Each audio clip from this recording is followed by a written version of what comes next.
Hello, everybody. It's 2 o'clock. It's time for the reading for today. And today we start into 2 Samuel. And so we're looking at the first 4 chapters of 2 Samuel today. And this is the recount of the death of King Saul and the ascension of David. Hello, Kimber. The ascension of David into taking over the kingdom. Hello, Amy. Hello, Janie. And it's not, it's not a smooth transition. It doesn't, there are issues like there always are that take place. And one thing to notice is we get right away some detail about the death of Saul. As we left him last time, he was leaning upon his own spear. Well, that didn't kill him, and we find out some more detail about that. Hello, Ladina, as we look at this reading for today. So, 2 Samuel chapter 1, beginning with verse 1.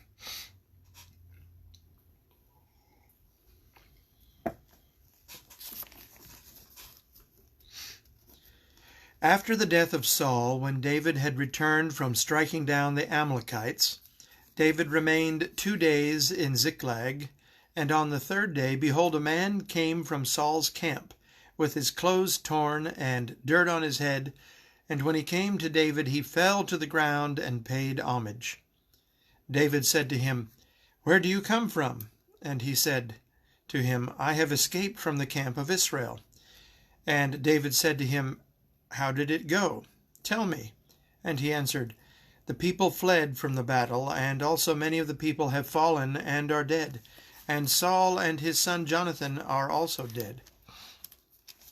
Then David said to the young man who told him, "How do you know that Saul and his son Jonathan are dead?" And the young man who told him said, "By chance I happened to be on Mount Gilboa, and there was Saul leaning on his spear, and behold, the chariots and the horsemen were close upon him.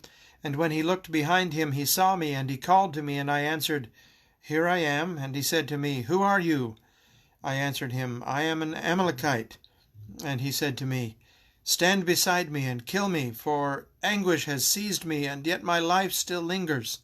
So I stood beside him and killed him, because I was sure that he would not live after he had fallen. I took the crown that was on his head and the amulet that was on his arm, and I have brought them here to my Lord." Hello, Evelyn. Hello, Nancy. Verse 11, 2 Samuel 1. Then David took hold of his clothes and tore them, and so did all the men who were with him. And they mourned and wept and fasted until evening for Saul and for Jonathan his son, and for the people of the Lord, and for the house of Israel, because they had fallen by the sword. And David said to the young man who told him, "Where do you come from?" And he answered, "I am the son of a sojourner, an Amalekite." David said to him, "How is it you were not afraid to put out your hand to destroy the Lord's anointed?" Then David called one of the young men and said, "Go execute him." And he struck him down that he died. And David said to him, "Your blood be on your head, for that by your own mouth you have testified." And David said to him, "Your blood be on your head, for your own mouth has testified against you, saying, 'I have killed the Lord's anointed.'" Then David lamented with a lamentation, this lamentation over Saul and Jonathan his son, and he said, "It should be taught to the people of Judah. Behold, it is written in the book of Yashar." Now that's a book of collected poems and songs that were among the Israelites. There's a reference also to this in Joshua chapter 10, verse 13. But we obviously have this particular song recorded here in the text as well. I believe it also is recorded over in the Chronicles. He said, "Your glory, O Israel, is slain on your high places. How the mighty have fallen. Tell it not in Gath, publish it not in the streets of Ashkelon, lest the daughters of the Philistines rejoice, lest the daughters of the uncircumcised exult. You mountains of Gilboa, let there be no dew or rain upon you, nor fields of offerings, for there the shield of the mighty was defiled, the shield of Saul, not anointed with oil. From the blood of the slain, from the fat of the mighty, the bow of Jonathan turned not back, and the sword of Saul returned not empty. Saul and Jonathan, beloved and lovely, in life and in death, they were not divided. They were swifter than eagles, they were stronger than lions. You daughters of Israel, weep over Saul, who clothed you luxuriously in scarlet, who put ornaments of gold on your apparel. How the mighty have fallen in the midst of the battle. Jonathan lies slain on your high places. I am distressed for you, my brother Jonathan. Very pleasant have you been to me. Your love to me was extraordinary, surpassing the love of women. How the mighty have fallen, and the weapons of war perished.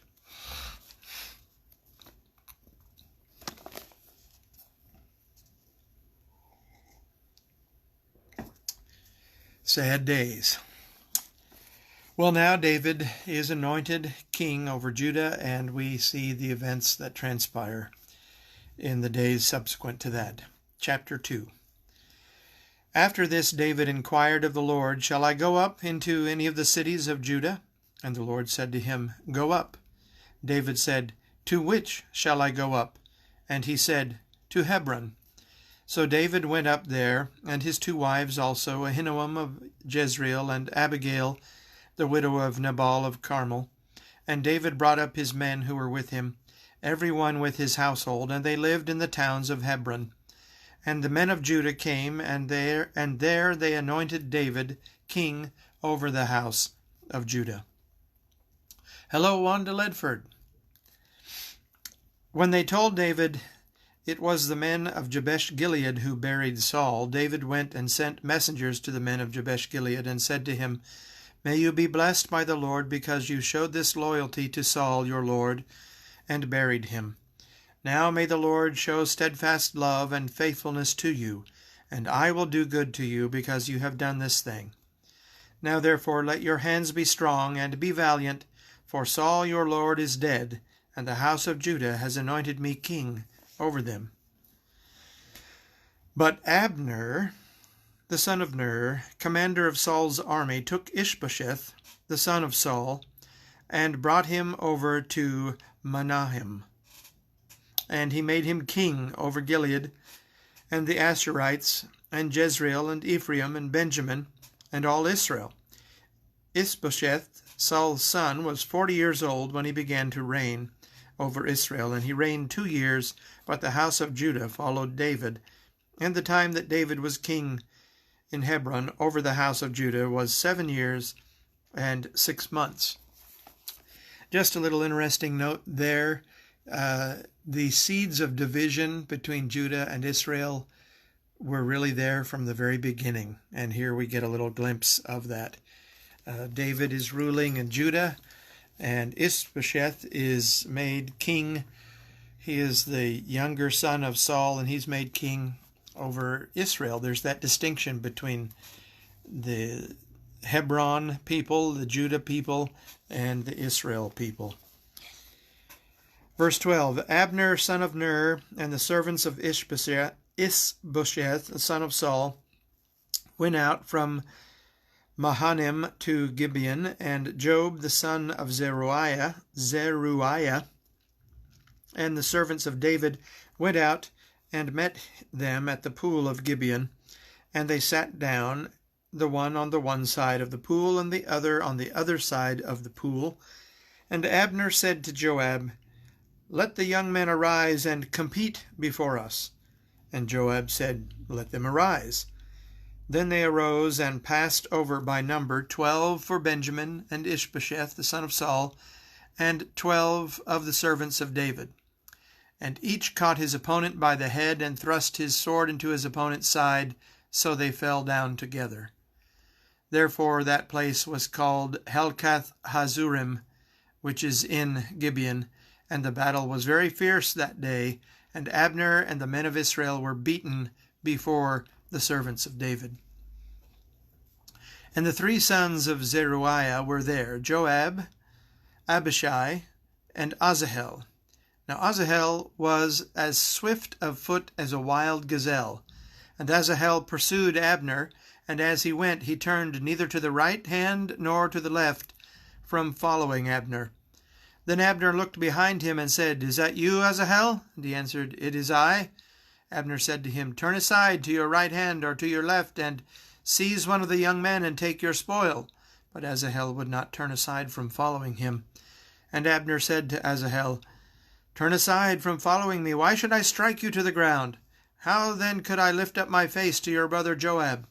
But he refused to turn aside. Therefore Abner struck him in the stomach with the butt of his spear, so that the spear came out his back, and he fell there and died where he was. And all who came to the place where Asahel had fallen and died stood still. But Joab and Abishai pursued Abner, and as the sun was going down they came to the hill of Ammah, which lies before Giah on the way to the wilderness of Gibeon. And the people of Benjamin gathered themselves together behind Abner and became one group and took their stand on the top of the hill. Then Abner called to Joab, "Shall the sword devour forever? Do you not know that the end will be bitter? How long will it be before you tell your people to turn from the pursuit of their brothers?" And Joab said, "As God lives, if you had not spoken, surely the men would not have given up the pursuit of their brothers until the morning." So Joab blew the trumpet, and all the men stopped and pursued Israel no more, nor did they fight any more. And Abner and his men went all that night through the Arabah. They crossed the Jordan, and marching the whole morning they came to Mahanaim. Joab returned from the pursuit of Abner, and when he had gathered all the people together, there were missing from David's servants 19 men, besides Asahel. Hi, Christina. Hi, Vic. And hi, Michael. Verse 31, chapter 2, 2 Samuel. But the servants of David had struck down of Benjamin 360 of Abner's men. And they took up Asahel and buried him in the tomb of his father, which was at Bethlehem. And Joab and his men marched all night, and the day broke upon them at Hebron.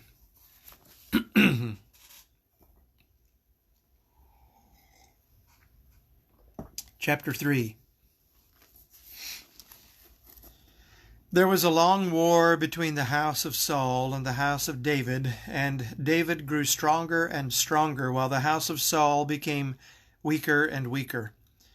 And sons were born to David at Hebron. His firstborn was Ammon of Ahinoam of Jezreel, and his second, Chileab of Abigail, the widow of Nabal of Carmel, and the third, Absalom, the son of Maachah, the daughter of Talmai, king of Geshur, and the fourth, Adonijah, the son of Haggith, and the fifth, Shephatiah, the son of Abital, and the sixth, Ithream of Eglah, David's wife. These were born to David in Hebron. While there was war between the house of Saul and the house of David, Abner was making himself strong in the house of Saul. Now Saul had a concubine whose name was Rizpah, the daughter of Aiah. And Ishbosheth said to Abner, "Why have you gone in to my father's concubine?" Then Abner was very angry over the words of Ishbosheth and said, "Am I a dog's head of Judah?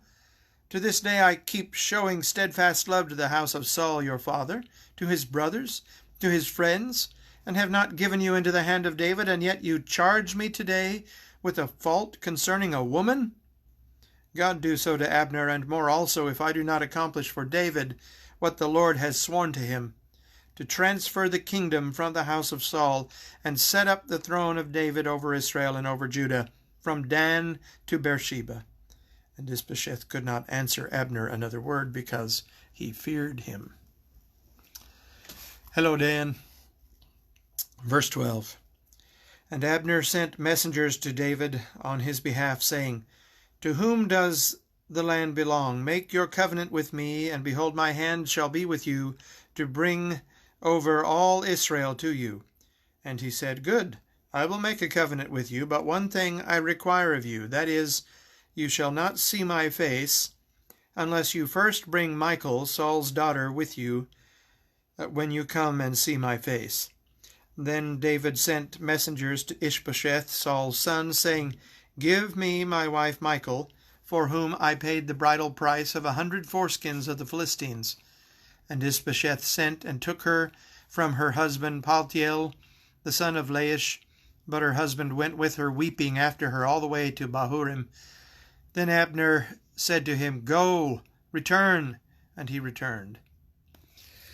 Now, just a note, and this kind of goes back to the words in the song that David composed after the death of Saul and Jonathan.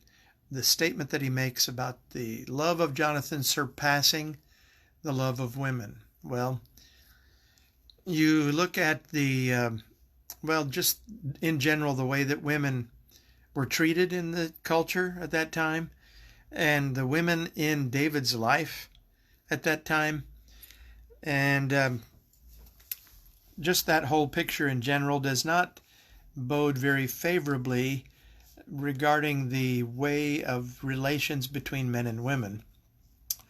Women were not much respected. David took notice when Abigail's character shone through, and she stopped him from taking vengeance himself, and then to prove his vanquishing of his enemy, the husband of this woman, well, after the man died, he took her to be his wife.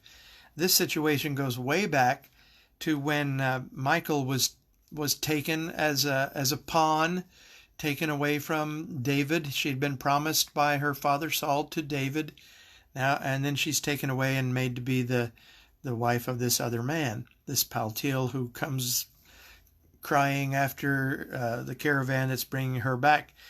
David isn't really that concerned with any love for this woman, but this is a statement of his authority in the situation, that he would not be shamed by having this woman taken from him by Saul. So, I mean, there's things going on there that aren't, these are the ways of men, the ways of the flesh. David's opinion probably wasn't very high of women, and he respected men of valor, men of honor like Jonathan, and he did love Jonathan, and that doesn't mean anything else. It just means that they had a strong bond and that he respected him. So you can look at some of those things. As a woman, be very thankful that you live under the kingdom of Christ. And as a man, be very cognizant of how the Lord would have you appreciate and treat a woman. All right. So then we have verse 17 of chapter 3. And Abner conferred with the elders of Israel, saying, For some time past you have been seeking David as king over you. Now then, bring it about. For the Lord has promised David, saying, By the hand of my servant David I will save my people Israel from the hand of the Philistines and from the hand of all their enemies. Abner also spoke to Benjamin, and then Abner went to tell David at Hebron all that Israel and the whole house of Benjamin thought good to do.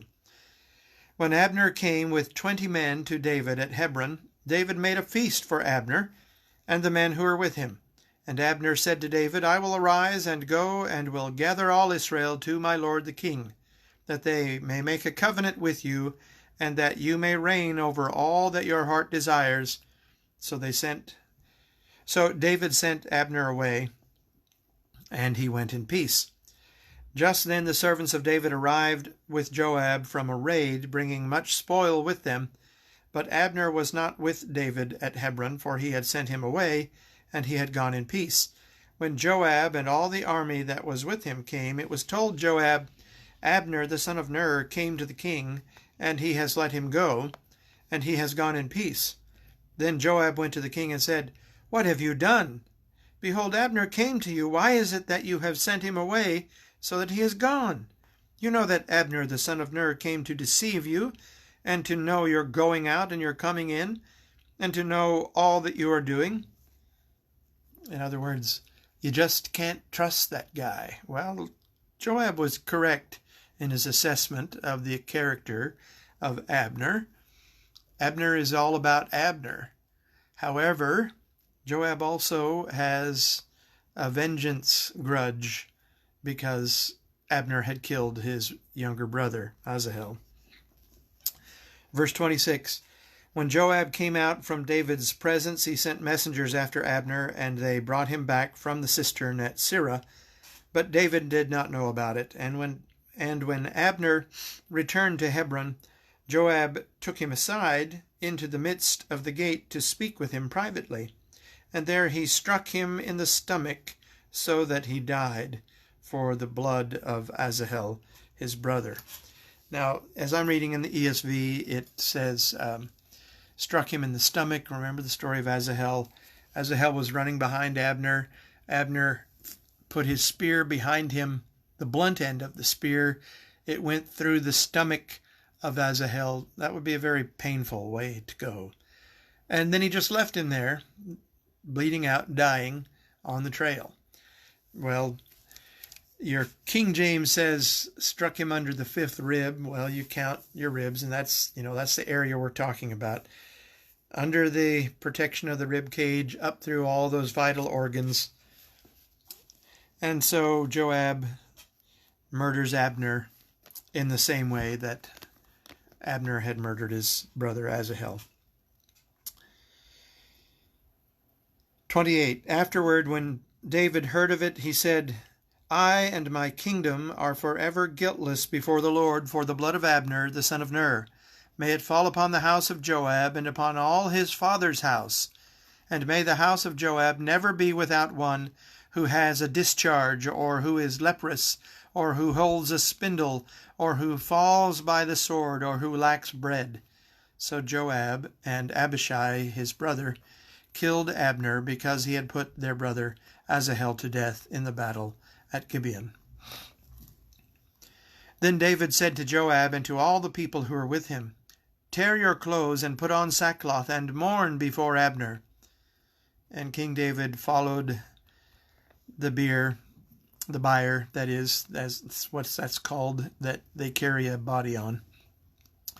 They buried Abner at Hebron, and the king lifted up his voice and wept at the grave of Abner, and all the people wept, and the king lamented for Abner, saying, Should Abner die as a fool dies? Your hands were not bound, your feet were not fettered. As one falls before the wicked, you have fallen. And all the people wept over him. Then all the people came to persuade David to eat bread while it was yet day. But David swore, saying, God do so to me, and more also, if I taste bread or anything else till the sun go down. And all the people took notice of it, and it pleased them, as everything that the king did pleased all the people. So all the people and all Israel understood that day that it had not been the king's will to put to death Abner the son of Ner. And the king said to his servants, Do you not know that a prince and a great man has fallen this day in Israel? And I was gentle today, though anointed king. These men, the sons of Zeruiah, are more severe than I. The Lord repay the evildoer according to his wickedness.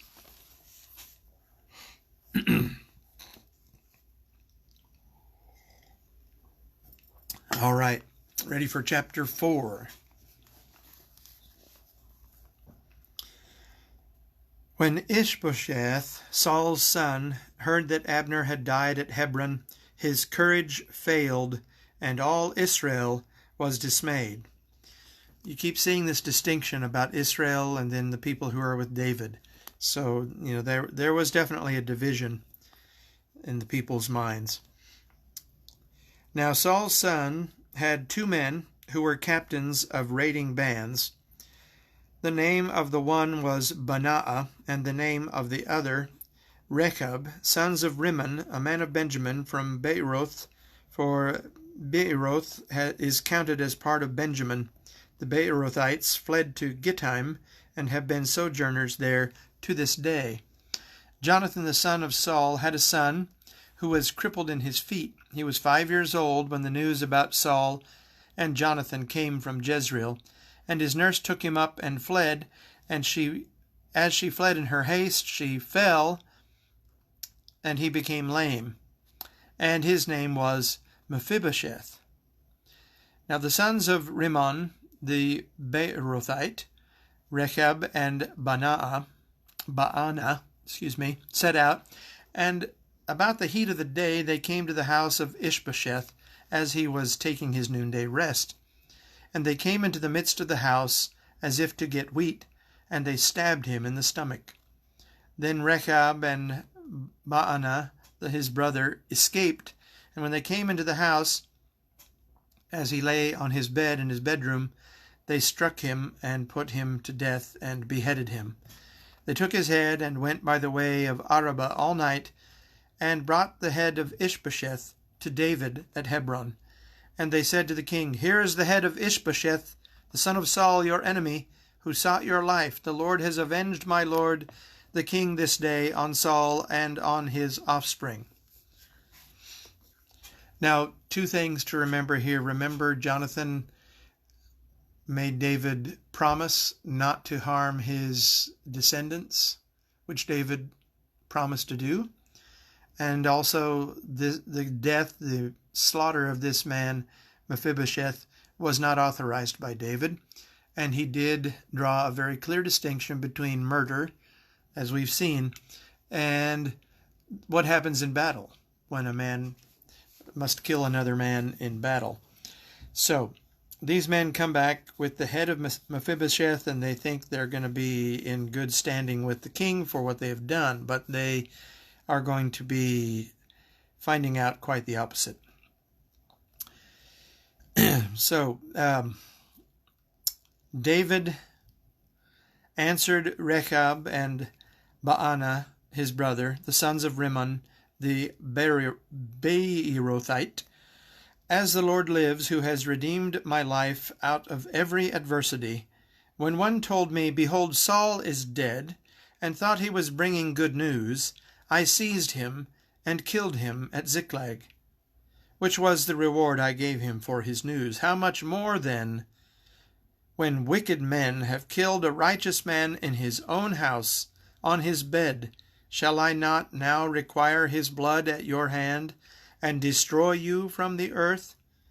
And David commanded his young men, and they killed them, and cut off their hands and feet, and hanged them beside the pool at Hebron. But they took the head of Ishbosheth and buried it in the tomb of Abner at Hebron. Okay, well, that's the reading for today. So tomorrow is Saturday, and we will plan to see you again at 2 p.m. tomorrow for the reading then. It's a nice, soaking, rainy day here. Kimber and I tried to go out and get a walk in this morning, but we had to retreat back home. We were getting hailed on and rained on, and it's been raining since. I'm happy, though, because it's soaking up the seeds in the garden, and that makes me happy. So, anyway, hope you all have a good afternoon and evening. Much love and respect. Trust the Lord. He is good for everything. Walk in His ways. See you soon. Bye for now.